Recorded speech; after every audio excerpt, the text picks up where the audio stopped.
My mother-in-law's wedding gift wasn't jewelry. It was the evidence proving my new husband was a convicted fraudster, about to be betrayed by his secret first husband. The celebration ended when the encrypted threads woven into my gown started beeping, signaling the arrival of the federal team meant to clean up the mess I just exposed. The air in that ridiculously oversized rented reception hall still feels thick, even now, months later, when I replay it in my head. It was supposed to be the happiest day of my life. Me, Maya, marrying the love of my life, Alex, everything was perfect. The flowers, the tears during the vows, the slightly too loud DJ, everything except for my mother-in-law, Veronica. She always had this brittle elegance, a way of looking through you as if you were slightly defective furniture she was considering replacing. Alex's mother. And she made her presence known, not with a scene, but with a suffocating, silent judgment that hung over the champagne toasts. Then came the gifts, the usual parade of expensive clutter, until Veronica approached the table. She didn't hand a wrapped box to the coordinator. She walked straight to me, holding a small antique mahogany box. It was beautiful, dark wood inlaid with tarnished silver. It looked like something from a museum, or maybe a very dark fairy tale. Maya, darling, her voice dripped honey laced with arsenic. A little something special from Alex and me, something to symbolize permanence. I forced a smile, the kind you practice in the mirror for difficult colleagues. Veronica, that's so thoughtful. What is it? She placed it gently in my hands. The wood was cold, heavy. Open it later, dear. When you're alone. It's private. A ripple of uncomfortable silence went through the small cluster of family watching. Alex, bless his oblivious heart, just squeezed my shoulder. Thanks, Mom. That's unique. The reception ended. The exhaustion hit. We tumbled into the bridal suite, throwing clothes everywhere, deliriously happy. I completely forgot about the box until nearly 2 a.m., when Alex was already passed out, snoring softly beside me. I remembered Veronica's smirk. Private. I found the box tucked under a pile of discarded silk scarves. My hands trembled slightly, not from excitement, but from that lingering dread Veronica always instilled in me. I carefully lifted the lid. Inside, resting on faded velvet, wasn't jewelry. It wasn't a keepsake photo album. It was a sheaf of legal-looking documents bound with a deep crimson ribbon. And centered on top wasn't a marriage certificate. It was a police evidence tag, yellowed and brittle, stuck to a single folded photograph. The photo was grainy, black and white. It showed a younger man, unfamiliar, being escorted between two severe-looking officers. But what made my breath hitch, what made the blood drain from my face so fast I felt dizzy, was the name scrawled neatly on the back of the photo in Veronica's perfect cursive, "Your first husband, Daniel." I fumbled for the documents. They weren't divorce papers. They weren't adoption forms. They were transcripts. Old, yellowed transcripts from a closed case file. A very serious case involving a massive financial collapse, embezzlement on a scale that ruined thousands of small investors. The case had been high profile, buried years ago. And under the section detailing the primary conspirator, the man sentenced to an enormous term, a sentence close to what the law allowed for that kind of massive fraud, was Alex's name. No, wait, not Alex. Alexander Sterling.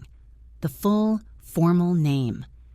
I flipped through the documents frantically, the adrenaline sharp and icy in my veins. These weren't just court records. They were affidavits, signatures swearing that the man convicted, the one facing decades away from society, was Alex. But that was impossible. Alex was here. He was asleep next to me. He was the man I married 4 hours ago. My eyes snapped to the final page of the sheaf. It was a recent document dated just last month, a formal petition for early release, citing extraordinary cooperation with federal investigators and services rendered to national security against a sprawling, dangerous network. And at the bottom, next to the section for the primary cooperating witness, who provided crucial testimony against this network, the testimony that helped dismantle an entire organized scheme, was a signature I recognized instantly from the faded wedding photo caption, Daniel. I looked back at the evidence tag stuck to the photo of the man being arrested. Then I looked at the name on the petition granting early release. Daniel was the one who took the fall for the massive financial crime, and now he was apparently the one who saved the man named Alexander Sterling. My fingers were shaking so violently I could barely hold the paper. I heard a soft shift in the bed. Alex was stirring. I shoved the box shut, my heart hammering against my ribs so loudly I thought it might wake the dead. I threw the box under the bed just as Alex sat up, rubbing his eyes. "Maya, what are you doing? You look like you saw a ghost." He smiled, that open, honest smile that had made me fall for him. I swallowed, tasting bile. "Nothing, honey. Just nerves. Too much champagne." He leaned over to kiss me, but then his gaze caught something on the bedside table, a single pristine white envelope I'd accidentally knocked over retrieving the box. It wasn't from the reception. It was heavy stock, addressed only to Alex. "What's this?" he murmured, picking it up. I stared, frozen. I hadn't seen that envelope. I never touched anything else on the table. He slit the top neatly with his thumb, the same thumb that slipped the ring onto my finger just hours ago, and pulled out a single thick card. He scanned the text. His face didn't change at first. It stayed placid, sleepy. Then, slowly, Alex's eyes lifted from the card to meet mine. The placidity fractured. The warmth vanished, replaced by a chilling, utter emptiness I had never seen directed at me before. He didn't speak. He just held up the card so I could read the stark, bold text printed in the center. "The deal is off, Alexander. Daniel walks free next Tuesday, and you still owe me for the cleanup." The air solidified around us. It wasn't just the words on the card. It was the look in Alex's eyes. The look of a predator whose cage door has just been unexpectedly slammed shut. The mask of the loving, slightly goofy husband cracked open, revealing something hard, calculating and utterly alien beneath. What is this?" I managed, my voice a dry rasp. My mind was still wrestling with the implications of the box. Daniel, the first husband, suddenly being released after apparently saving Alex from himself, or from the consequences of a long-buried conviction for running a massive, organized scheme. Alex didn't lower the card. He didn't even blink. He just looked at me, and for the first time I understood what Veronica meant by permanence. It wasn't about our marriage. It was about the liabilities he'd dragged me into. "This is nothing, Maya," he said, the voice perfectly modulated, but devoid of warmth. "A business acquaintance having a little tantrum. Forget you saw it." "Forget I saw it." I pushed myself upright, the silk sheets tangling around my legs like snares. "Alex, who is Daniel? And what debt are you paying off? What cleanup? That box, the one Veronica gave us, it had your old conviction papers. For fraud. For running a massive network." The mention of Veronica and the box clearly hit a nerve. His composure wavered for a millisecond, a flicker of pure panic, before he buried it deep. "Veronica." He spat the name like venom. "That manipulative old bat. She gave you that out of spite, a distraction. I told you she hates you. She hates me because she knows you're not who you say you are." I threw the accusation out, desperate to force the truth past his carefully constructed walls. The documents showed a man named Daniel took the fall, or maybe he engineered this whole thing. "You were convicted, Alex, and now he's walking free and threatening you." He stood up then, towering over the bed, radiating a dangerous, coiled tension. He walked to the window, pulling the heavy velvet curtains shut with a sharp, violent tug. The room plunged into near darkness, illuminated only by the harsh city lights bleeding through the edges. "You went through my mother's gift," he stated, not as a question, but as a verdict. "You had no right." "I have every right. We just made vows." I scrambled off the bed, suddenly needing distance, needing light. "Tell me the truth. Who is Daniel? Was he your partner? Did you run that organization together? Why did he just buy his freedom by letting you walk away from decades in prison?" Alex turned back from the window. In the dim light, his eyes were calculating pools of shadow. He walked slowly toward me, closing the space I tried to create. "Daniel was An asset, he said, his voice dangerously low. An extremely useful, extremely disposable asset. He thought he was playing the long game. He thought he could leverage his cooperation to secure his own peace, and maybe even destabilize some of the people who wanted me gone. And did he? I whispered, backing up until my spine hit the cold wall. Alex stopped inches away. He didn't touch me. The threat wasn't physical. It was existential. He thought he did, Alex corrected, a chilling confidence returning to his tone. But Daniel made one critical mistake when he decided to try and strong-arm me after his release was confirmed. He underestimated my commitment to legacy. Legacy? What legacy? Us, Maya. This life. The future I built. He reached into the inner pocket of his tuxedo jacket, the one he hadn't taken off yet, and pulled out something small. Not a phone. A sleek, high-tech listening device, the kind used by specialized security firms. It was still blinking faintly. Daniel's little message was intercepted, Alex explained calmly, turning the device over in his fingers. He thinks he has the leverage because he provided testimony against the network. But he didn't realize that the key testimony securing his release, the one that guaranteed his walk next week, was contingent on his absolute silence about everything else, especially about the identity of the one person who secretly kept the real ledgers.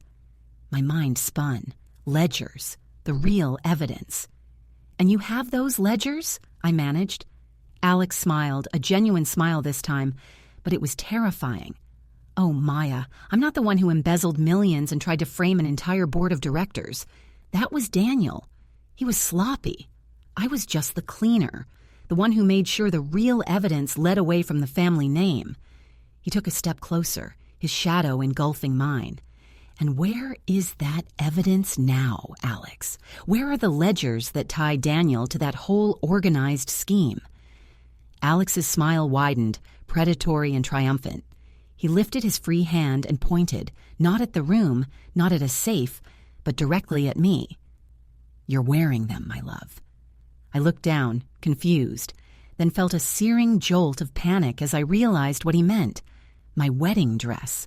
The heavy, intricate silk, stitched with thousands of tiny, almost invisible metallic threads that I had admired for how beautifully they caught the light. The threads, I breathed, realizing the cold, hard truth. The threads in the embroidery. Custom-woven micro-storage chips, Alex confirmed, his voice humming with victory. "They're encrypted, Maya. And the only key to unlock the location of the physical ledgers, the ones that would send Daniel away for a very long time, regardless of his cooperation, is a sequence only Veronica and I knew, a sequence designed to activate the moment the box was opened." My stomach dropped. The box? Veronica's gift? Precisely. She knew I'd try to cover my tracks, but she didn't trust me not to sell out the family later. So she gave you the trigger. She made you the failsafe. When you opened that box, you started the timer on Daniel's leverage dissolving.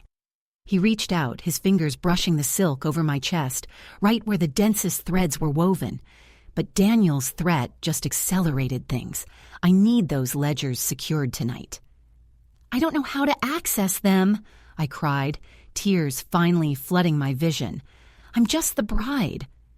"You will learn," Alex stated flatly. He grabbed my wrist, his grip like iron, and pulled me toward the door. "Because if Daniel walks free next Tuesday, he won't stop there. He'll come for the next weakest link in the chain to hurt me. And Maya, my sweet, naive bride, that's you." He wrenched the door open, revealing not the empty hallway we expected, but two hulking figures in dark, unmarked tactical gear standing silently outside the door. They weren't police. They looked professional, mercenary. "Where are we going?" I demanded, terrified, struggling against his grip. Alex paused at the threshold, casting a dark look over his shoulder at the silent hotel room. "We are going to ensure Daniel never makes it to that courtroom, Maya. And then," he leaned close, his breath hot against my ear, "we are going to find out exactly what else your mother-in-law hid in that wedding gift, because I have a terrible feeling Daniel wasn't the only one she was planning to betray." One of the silent guards reached out and firmly placed a hand over my mouth, clamping it shut.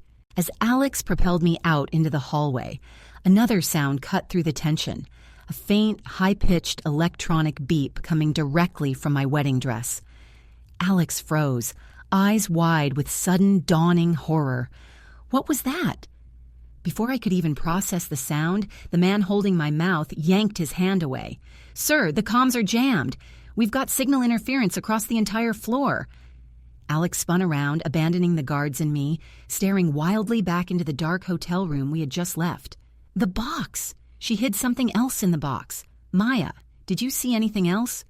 Suddenly, the lights in the entire wing of the hotel flickered violently. Not a brownout, but a massive electrical surge. And then died completely, plunging the hallway into absolute suffocating blackness. In the deafening silence that followed the blackout, a new sound erupted, distinct and horrifyingly close, the sharp metallic click of a remote detonator being armed, echoing from the room we just exited. The click was the sound of my world ending. That small, definitive noise was louder than any explosion, because in that split second of absolute darkness, I knew Alex hadn't just been trying to silence Daniel. He'd been trying to secure the evidence that Veronica planted. And now, whatever Veronica planted was active. "The room!" Alex roared, shoving the guards aside with a burst of desperate strength, scrambling back toward the doorway. "The box! She booby-trapped the room!" I didn't move. My feet were rooted to the marble floor. The terror was so intense, it felt like a physical weight pressing me down. I could hear Alex's panicked breathing, the frantic fumbling of the guards trying to activate emergency lights. But in the blackness, a small, almost imperceptible green light pulsed near the floor. The indicator on the listening device Alex had been holding now dropped and lying near my feet. And beside it, reflecting the faintest ambient light from the hallway emergency exit signs far down the corridor, was a small rectangular data chip. Not the one woven into my dress, but a spare. Veronica hadn't just rigged the room. She'd set a trap for Alex to try and retrieve the ledgers, knowing he would be the one to open that antique box. And she left a back door. I snatched the chip up. It felt warm. "Maya, get out of here! Run!" Alex screamed from the doorway, clearly trying to disarm whatever Veronica had initiated. His voice was strained, laced with genuine fear now, not just calculation. But I couldn't run. Not yet. Not after the lies, the fear, the realization that I was married to a man who treated human beings like disposable assets. "It's too late to run, Alex!" I shouted back, my voice surprisingly steady, fueled by a cold, righteous anger. It was always too late. I jammed the spare chip into the listening device Alex had dropped. The small green light flickered green, then solid blue. The emergency light sputtered back on, bathing the hallway in a sickly yellow glow. Alex turned, seeing me holding his weapon, holding Veronica's insurance policy. "What have you done?" he breathed, aghast. "I've made a choice," I said, stepping past the bewildered guards. I walked back into the bridal suite, the room that was supposed to signify our future, now looking like a crime scene waiting to happen. I looked at the mahogany box sitting innocently on the carpet where I'd kicked it. The detonator click had activated something, but perhaps not the explosion Alex feared. Perhaps it activated Veronica's final communication. I picked up the box and opened it again. The legal documents were still there. The photo of Daniel was still there. But the crimson ribbon binding the sheaf of papers was gone. In its place, tucked neatly under the evidence tag, was a thin, folded note, sealed with a wax impression of Veronica's family crest. I unfolded it, my eyes scanning the familiar, elegant script. "My dearest Maya, if you are reading this, the cleanup has begun. Alex thought he was controlling the narrative. He thought he could bury the truth of that organized scheme and pin everything on Daniel. But Alex forgot who taught him how to cover his tracks. The ledgers are not in the dress, dear." That was a smokescreen for Alex. The real ledgers, proving Alex orchestrated the entire collapse and framed Daniel to protect his family's political standing, are on this chip. He thinks he has the key to silence Daniel. I have the key to bury Alexander. He never loved you. He married you to keep you silent. Choose wisely. The Service Internal Security Team is en route. They've been waiting for my signal confirming Alex's guilt. They answer to me now. I looked up. Alex was standing in the doorway, his face ashen, reading the horror on mine. He knew. He knew Veronica had played him for the past decade. He'd built his new life on a foundation he thought he controlled, only to find his mother had built the ultimate contingency plan directly into his wedding day. "You idiot!" Alex screamed, lunging toward me. "Give me that chip. That's evidence. That's my defense." I didn't move. I held the chip tightly, the small piece of plastic holding the weight of years of deceit, fraud, and broken lives. "No, Alex," I said, finally free of the fear, embracing the clarity of justice. "It's not your defense.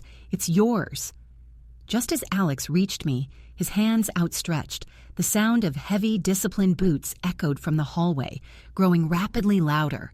The lights flickered back to full brightness, illuminating the scene. Alex, mid-lunge, grabbing for a piece of evidence. Me, standing calmly amid the wreckage of the reception. And the two armored guards looking utterly bewildered, clearly not knowing who to detain. The door burst open, not with the mercenary thugs Alex brought, but with a squad of impeccably uniformed officers from the Service Internal Security Detail, the unit Veronica controlled. "Alexander Sterling!" the lead officer barked, gun drawn and trained directly on Alex's chest. "You are under arrest for conspiracy, evidence tampering, and the attempted dismantling of a federal witness. Place your hands where we can see them." Alex stopped, his hands frozen inches from my face. He looked at me, the mask completely gone, replaced by raw, exposed fury and defeat. He realized, with a sickening finality, that in marrying me, the unsuspecting daughter-in-law, he had walked directly into his mother's final, most lethal ambush. I watched them cuff him as they dragged Alex away, his eyes locked on mine, burning with a hatred that promised revenge. I waited until the door closed, until the heavy silence returned. Then I walked over to the antique box, pulled out the final piece of paper from Veronica, a small, neatly typed key to an offshore account, and looked down at the dress, the threads gleaming innocently under the harsh hotel lights. I had married a criminal, but in the end, thanks to the very woman who despised me, I walked away with the truth, the evidence, and a fortune large enough to start a life entirely free of ghosts. The wedding was a disaster. The divorce, however, was going to be spectacularly clean.